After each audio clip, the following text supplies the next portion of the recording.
네, 안녕하십니까. 기상청 예보분석관 이광연입니다. 오늘 13일, 13, 14일 강수 및 이후 기상 전망이라는 주제로 수시 브리핑 드리도록 하겠습니다.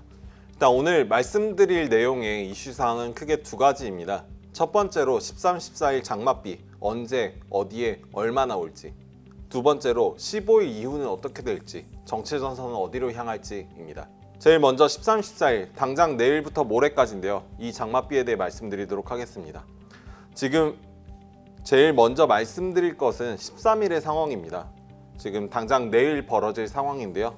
왼쪽에서 보시는 그림은 이제 오늘 지금 시점보다 조금 전이었던 아침 9시부터 13일, 24시 즉 14일로 넘어가는 순간까지의 예상 일기도입니다. 지금 보시면 한눈에 직관적으로 아실 수 있는 것이 남쪽에 위치하고 있는 아열대 고기압을 향해서 북쪽에서부터 차고 건조한 공기가 내려오는 모습들이 보여지고, 이렇게 차고 건조한 공기가 내려오는 과정에서 위쪽에서부터 내려온 차고 건조한 공기와 아열대 고기압이 충돌하는 그 지점에 정체전선이 이렇게 발달해서 더 동쪽으로 이동해 들어오고, 이와 함께 찬 공기가 말려 들어가는 곳들을 중심으로 정체전선상에서 저기압이 발달되는 그런 구조를 나타내고 있습니다. 13일 같은 경우는 이렇게 발달된 정체전선상에서 발달된 저기압과 정체전선이 우리나라에 영향을 줄 것으로 예상이 되는데요. 이때 이 정체전선이 지금 현재 산동반도 북쪽과 바레만 부근을 지나고 있는 이 저기압이 이제 내일부터 이제 우리나라에 영향을 줄 것으로 현재까지 전망이 되고 있는데, 이렇게 영향을 주는 과정에서 단순히 저기압과 정체전선만 들어오는 것이 아니라 강한 바람 그리고 다량의 수증기를 같이 공급하게 됩니다. 하나하나 조금 더 자세히 살펴보게 되시면 이제 북쪽의 바레만 쪽을 지나서 서한만을 쪽으로 이제 접근해 들어오는 이 저기압 가장자리를 따라서 이제 우리나라 쪽을 향해서 하층 제트, 즉 850헥토파스칼 약 고도 1.5km 부근의 풍속이 초속 15m를 넘는 굉장히 빠른 바람이 부는 하층 제트가 우리나라 서쪽 지방, 특히 수도권을 중심으로 영향을 줄 것으로 보여집니다. 이렇게 하층 제트가 수도권에 영향을 주게 되면 이 하층 제트를 따라서 남서쪽에서부터 고온 다습한 공기가 유입이 되게 되고요. 또 이렇게 단순히 고온 다습한 공기만 유입되는 것이 아니라 하층 제트 자체의 그 바람이 굉장히 빠른 수평 바람이 연직 바람으로 전향되는 과정에서 상승류가 강하게 발생하게 됩니다. 이 부분이 조금 이해가 쉽지 않을 수 있는데 좀 쉽게 이해하시기 위해선 자전거를 생각하시면 되겠는데요. 저희가 이제 언덕길을 앞에 두고 자전거를 빠르게 굴러서 오게 되면 언덕을 쉽게 오르듯이, 마찬가지로 대기 하층에서 굉장히 빠르고 강한 바람이 불게 되면 이렇게 강하고 빠른 바람이 지형 또는 대기 하층의 그 바람이 지나가는 층보다 더 아래쪽에 깔려져 있는 상대적으로 무거운 공기를 타고 올라가는 과정에서 더 강한 상승류로 전환이 되게 됩니다. 즉, 이 하층 제트의 영향으로 남서쪽에서부터 고온 다습한 공기의 유입이 지원이 되고, 이에 더해서 대기가 상승되기 좋은 그런 조건이 갖춰지게 됩니다.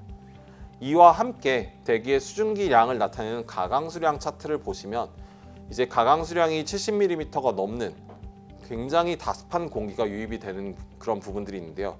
이 다습한 공기는 수증기가 대기 중에 공급돼서 공기의 부력을 강화시켜서 더 잘 떠오르게 해주는 그런 효과를 지니는 동시에 이 수증기 자체가 비로 변환될 수 있는 그런 가장 기초적인 원재료이기 때문에 비의 재료가 풍부해지는 상황이다 라고 말씀드릴 수 있겠습니다. 지금 보여드린 이 850헥토파스칼에서의 흐름과 가강수량 모두 다 대기 하층에서의 흐름인데요. 이에 더해서 위쪽에서는 아까 말씀드렸던 것 같이 북쪽을 기원으로 하는 건조 공기가 내려오게 됩니다. 이렇게 건조 공기가 남하하는 과정에서 이 건조 공기가 저기압으로 말려 들어가는 과정에서 대기가 불안정해지게 되고, 이렇게 대기가 상하층이 불안정해지게 됨에 따라서 구름이 발달하기 좋은 조건이 맞춰지게 됩니다. 그래서 이 세 박자를 모두 고려할 때 매우 강한 비구름이 발달하기 위한 세 박자가 모두 갖춰져 있는 상황, 그래서 비구름이 굉장히 강하게 발달하고 많고 강한 비를 뿌릴 수 있는 호조건이 갖춰진 상황이 바로 내일 수도권과 중부지방을 중심으로 갖춰졌다라고 말씀드릴 수 있겠습니다.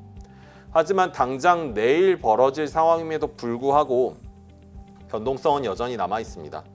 이 저기압 같은 경우는, 이 정체전선상에서 발달하는 이 저기압 같은 경우는 완벽하게 발달을 해서 지금 위치하고 있는 것이 아니라 우리나라 쪽으로 접근해 오는 과정에서 점점 더 발달할 것으로 보이고 서해상을 지나는 과정에서 최종적으로 강하게 발달할 것으로 보여집니다. 이에 더해 이 저기압을 발달시키는 데 필요한 상층에서부터 내려온 차고 건조한 공기가 지나가는 지역들은 현재 관측망이 충분하지 않은 지역들, 상대적으로 인구가 많지 않아서 관측 지점이 많지 않은 곳들을 지나가고 있습니다. 그렇기 때문에 현재까지의 분석에 더해서 실제 저기압이 발달되는 정도, 그리고 저기압의 발달을 결정지어주는 요소들에 대해서 실황을 바탕으로 분석이 필요하고, 이 부분에 대한 반영이 17시 예보 또는 16시의 날씨 해설에 반영이 될 수 있는데요. 그래서 결론적으로 말씀드리면 지금 현재 시점에서 내일 같은 경우는 정체전선상에서 발달한 저기압의 영향을 중부지방을 중심으로 받을 것으로 예상이 되지만, 이 저기압의 위상과 강도를 결정지어주는 부분에 대한 변동성이 아직까지 남아있고, 이렇게 저기압의 위상과 강도가 변화될 수 있는 부분에 따라서 강수량이라든가 지역별 집중 시간 같은 부분들이 변동될 가능성이 있고, 이 부분은 저희가 실제 관측 자료들을 오롯이 다 반영할 수 있는 16시 날씨 해설 그리고 17시 통보문을 통해서 최종적으로 변동될 가능성이 있다. 그래서 가급적이면 가능하시다면 16시 날씨 해설 그리고 17시 통보문까지 모두 확인해 주시길 다시 한번 부탁드리겠습니다. 14일 같은 경우는 이제 정체전선이 동쪽으로 빠져나가고 난 뒤에 정체전선에 달려있던 저기압이 동쪽으로 빠져나가고 난 후에 저기압에 달려있던 정체전선이 주로 영향을 주는 그런 상황이 벌어지게 됩니다. 이때 정체전선은 한 지역에 계속 머무르는 것이 아니라 저기압 후면에서 남하하고 있는 상층의 차고 건조한 공기의 영향을 받아서 점점점 아래쪽으로 내려갈 것으로 보여지는데요. 이렇게 정체전선이 점점점 위에서부터 아래로 내려감에 따라서 우리나라 북쪽에서부터 차츰차츰 강수가 종료될 것으로 보여집니다. 이때 정체전선의 특성상 동서로 길고 남북으로 좁은 만큼 정체전선이 통과하는 시점에는 강한 비가 집중이 되겠지만 통과 전후에는 상대적으로 강수량이 적어질 것으로 보여지는데요. 실제로 이제 수치 모델이 예상하고 있는 부분들 그리고 저희가 분석하고 있는 부분들을 종합해서 좀 말씀드리면, 지금 오른쪽에 보시는 그림들이 서로 다른 약 75km 정도 떨어진 두 지점에 대한 수치 모델이 예상하고 있는 강수량입니다. 지금 보시면 불과 75km, 진짜 길 안 막힐 때 1시간이면 고속도로 타고 1시간이면 갈 수 있는 거리인데, 이 거리임에도 불구하고 강수 집중 시간이 크게 차이가 나타나고 있습니다. 그리고 강수가 집중되는 시간과 집중되지 않는 시간대의 강수량의 차이가 크게 나타나고 있습니다. 즉 강수가 집중되는 시점이 지역마다 다르고, 그리고 집중되는 시점에 비가 정말 집중이 될 것이기 때문에 일점 집중이 되는 그런 형상들이 나타날 것이기 때문에 이번 강수에 관련된 정보를 전달하는 데 있어서 가장 중요한 요소 중에 하나는 집중 시점, 언제 강도가 가장 강한 비가 내리느냐를 전달해 주는 부분이지 않을까 싶습니다. 이 국민들께서 이런 강한 비로 인해서, 강하고 많은 비로 인해서 피해를 저감하기 위해선 결국 가장 강한 비가 내리는 시점에 맞춰서 대비를 해주셔야 될 텐데, 이 부분에 대한 정보 전달이 결국은 국민 피해를 예방하는 데 가장 큰 요소가 되지 않을까 제안드려 봅니다. 그래서 지금 시점에서 이 정체전선에 의한 강수를 살펴볼 때 정체전선이 점점 북쪽에서부터 남쪽으로 내려감에 따라서 비는 북쪽에서부터 차츰차츰 그쳐 나가겠고, 정체전선이 통과하는 시점에 강수가 굉장히 집중되겠다. 다만 변동성은 아까 저기압과 마찬가지로 이 저기압 후면에서 침강하는 차고 건조한 공기에 의해서 정체전선이 남하하기 때문에 정체전선의 남하하는 속도에 따라서, 그리고 최근 들어 정체전선에서 나타나는 주요 특징인 정체전선상에서 발달하는 중규모 저기압의 영향을 받을 것이기 때문에 이 중규모 저기압의 영향을 받는 지역과 그렇지 않은 지역에 따라서 지역별로 강수량과 집중 시점에서 차이가 클 수 있다. 그래서 지역별로 강수 집중 시점이 다르다라는 부분 강조해 주시길 다시 한번 부탁드리겠습니다. 13일부터 14일까지 그래서 좀 전에 말씀드린 이런 저기압과 정체전선의 원인으로 내리는 장맛비에 대해 좀 정리를 해보겠습니다. 일단 강수의 시작은 13일 새벽부터 아침 사이에 중부지방과 전라권, 즉 서쪽지방이 될 텐데요. 서쪽지방과 강원도 쪽이 될 텐데, 이쪽에 시작되고 오후에는 경상권까지 확대되겠습니다. 그리고 강수 종료는 아까 말씀드렸던 것 같이 북쪽에서부터 차츰차츰 종료되기 시작하면서 14일 새벽부터 아침 사이에 수도권과 충청권 그리고 강원도 대부분, 낮에는 전국 대부분 지역에서 강수가 종료될 것으로 보여지고 이제 정체전선이 점점 남쪽으로 내려감에 따라서 제주도 같은 경우는 15일경을 전후로 해서 정체전선의 영향권에 들 것으로 보여집니다. 이 저기압과 정체전선에 의한 강수에 의한 집중 시간과 강도를 살펴보면 저기압의 영향을 강하게 받는 동해안을 제외한 중부지방 같은 경우는 13일 낮부터 저녁 사이, 그리고 정체전선의 영향을 강하게 받는 충청권과 전라권, 경상권 서부를 중심으로는 13일 밤부터 14일 아침까지가 가장 강한 비가 내리는 시점이 될 것으로 보이고, 이 중에서도 특히 정체전선의 영향을 받는 지역들에 대해서는 이 집중 시간도 북쪽에서부터 남쪽으로 내려갈수록 점점 더 뒤로 밀려갈 것으로 전망이 됩니다. 이렇게 비가 집중되는 시점에 내리는 강수 강도를 살펴보면 시간당 최대 30에서 50mm 정도의 수준의 정말 강한 비가 내릴 것으로 보여지고, 이게 그냥 단순히 강한 비만 내리는 것이 아니라 천둥번개가 동반되고 또 돌풍이 동반되기 됨에 따라서 이 강한 비와 돌풍에 의한 피해, 즉 저지대나 도시 내 소하천의 침수 또는 범람, 절개지 등의 산사태, 그리고 이제 야외에 노출되어 있는 구조물들의 그런 낙하나 비산 등에 의한 피해 없도록 각별히 유의해 주시길 부탁드리겠습니다. 예상 강수량을 살펴보시면 중부지방, 강원 영동 남부를 제외한 중부지방과 전라권, 동해안을 제외한 경북권에는 30에서 100mm, 이 중에서도 특히 경기 북부에는 최대 150mm 이상, 강원 영서 중북부에는 최대 120mm 이상의 많은 비가 올 것으로 예상이 되고, 강원 영동 남부와 경북 동해안, 경남권에는 10에서 60mm 수준의 비가 내릴 것으로 예상됩니다.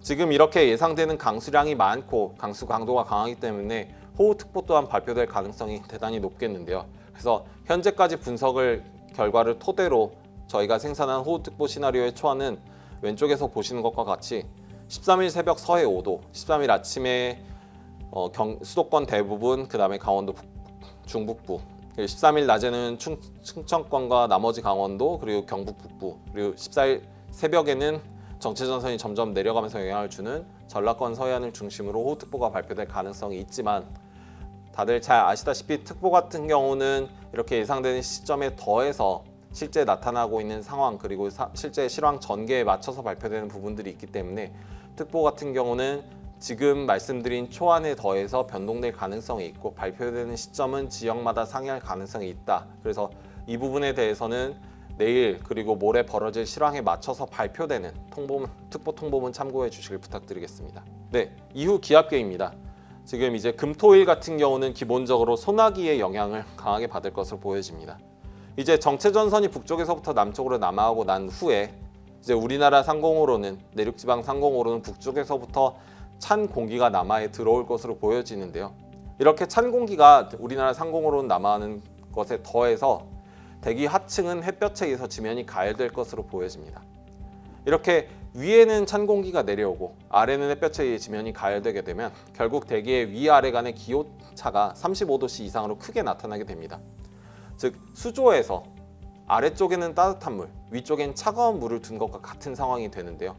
이때 다들 수조 실험을 보셔서 잘 아시다시피 아래쪽에 따뜻한 물, 위에 찬물을 두고 그 사이를 막던 그 칸막이를 치우면 물이 잘 섞이듯이 15일부터 17일까지 우리나라 내륙지방 상공에는 마찬가지의 현상이 벌어질 것으로 현재까지 예상이 되고 있습니다. 그렇기 때문에 위아래가 섞이는, 즉 대기가 대단히 불안정한 그런 구조가 놓여지기 때문에 이렇게 불안정한 대기 구조 하에서 소나기 구름이 발달하게 될 것이고, 소나기 구름이 발달하는 곳을 중심으로 해서는 돌풍과 천둥 번개가 동반될 가능성이 있다라고 말씀드릴 수 있겠습니다. 다만 이 소나기 같은 경우는 다들 잘 아시다시피 그 규모가, 그 소나기 구름 하나하나의 규모가 그렇게 크지 않기 때문에 지역별 변동성이 대단히 큰 상황이고, 이에 더해서 소나기가 나타나는 원인이 되는 상층 찬 공기의 남하 정도, 그리고 대기 하층의 지면 가열 정도에 따라서 발생 구역이 변동될 가능성이 있다. 그래서 이 부분은 항상 최신 기상 정보 확인해 주시길 다시 한번 부탁드리겠습니다. 그럼 금토일 이후는 어떻게 될 거냐? 결국 18일 이후부터 다시 정체전선이 활성화되면서 영향을 받을 가능성이 있을 것으로 현재까지는 보여지는데요. 지금 이 위쪽에서 보시는 세 장의 동화 그림은 18일부터 22일까지의 수치 모델들에 예상하고 있는 예상 일기도입니다. 지금 보시면 색깔로 채색된 부분들이 모델들이 비를 모의하고 있는 부분들인데요. 18일, 19일을 전후로 해서는 모델들이 어느 정도 일관된 부분들을 가지고 있지만 그 이유 같은 경우를 살펴보시면 일부 모델 같은 경우는 중부지방으로 저기압을 강하게 통과시키기도 하고 일부 모델 같은 경우는 남해안 쪽에 저기압이 국한되고 있는 그런 모습들 또한 나타나고 있기 때문에 모델들 간의 변동성이 대단히 크다라고 말씀드릴 수 있겠습니다. 이렇게 모델들 간의 변동성이 대단히 큰 상황에서 그럼 이 변동성의 원인이 무엇인지 조금 살펴보겠는데요. 지금 아래쪽에 보시는 이 세 장의 그림은 지난 일요일에도 비슷한 그림을 보여드렸지만 대기 500헥토파스칼 상공의 기압계들을 모델들이 어떻게 보고 있는지를 나타낸 겁니다. 이 세 개의 모델 그룹 안에 각각의 모델 멤버들이 500헥토파스칼 약 5.5km 부근 상공의 기압계를 어떻게 모의하고 있는지 하나하나를 다 겹쳐서 그린 그림인데요. 지금 보시면 아실 수 있는 것이 공통된 특징이 하나 있는 것이 오후츠케 상공에는 고기압, 그리고 만주와 우리나라 상공에는 기압고를 모의하고 있습니다. 일요일에도 말씀드렸다시피 이렇게 오후츠케 북쪽의 고기압, 남쪽의 저기압이 위치하게 되면 대개 동서 흐름을 막는 블로킹이라는 현상이 발생하게 되는데요. 이렇게 블로킹 현상이 발생하게 되면 서쪽에서부터 동쪽으로 흘러가는 공기가 동쪽으로 가는 길이 막히다 보니까 남쪽이나 북쪽으로 흘러가게 되는데 이게 자기가 주체적으로 남쪽이나 북쪽으로 가는 것이 아니라 갈 곳이 없어서 남쪽이나 북쪽으로 가는 것인 만큼 그 남쪽이나 북쪽으로 가는 그 정도의 변동성이 대단히 큰 상황입니다. 즉 우리나라 쪽으로 남하하는 찬 공기의 변동 그 위상이나 정도나 강도의 변동성이 대단히 큰 상황입니다. 이에 더해서 우리나라보다 남쪽에 위치하고 있는 정체전선의 또 다른 주 원인 중에 하나인 아열대 고기압의 위상도 모델별로 그리고 모델 내에서의 멤버들별로 굉장히 다른 모습들이 이렇게 자유분방한 곡선들에서 나타나고 있는데요.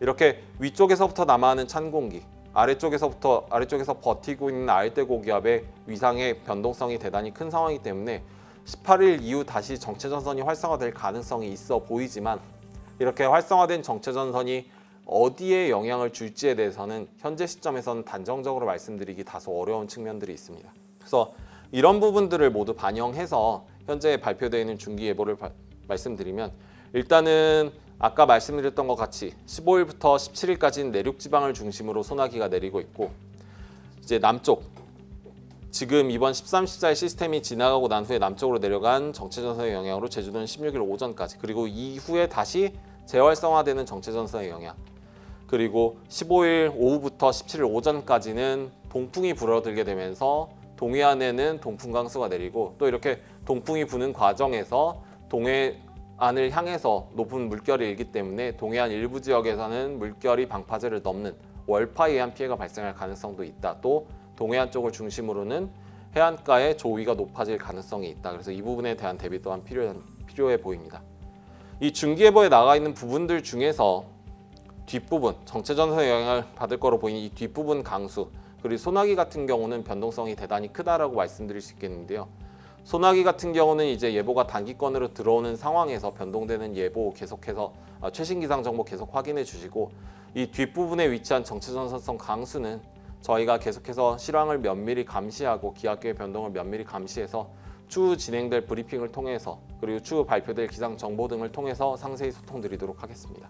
자, 지금까지 비에 대해서 계속 얘기했는데 사실 많은 국민분들께서 그리고 기자분들께서 궁금해하실 것은 기온일 겁니다. 과연 무더위 지속될까? 이 부분에 대한 답변을 드리고자 하는데요. 일단 지금 보시는 두 장의 그림은 저희가 예상하고 있는 서울과 대구의 예상 기온입니다. 지금 점선으로 나타나고 있는 부분들이 평균 기온이고 실선으로 나타나고 있는 부분들이 저희가 예보한 기온인데요. 지금 보시면 아실 수 있다시피 평년보다 계속해서 높은 기온이 당분간 유지가 될 것으로 보여집니다.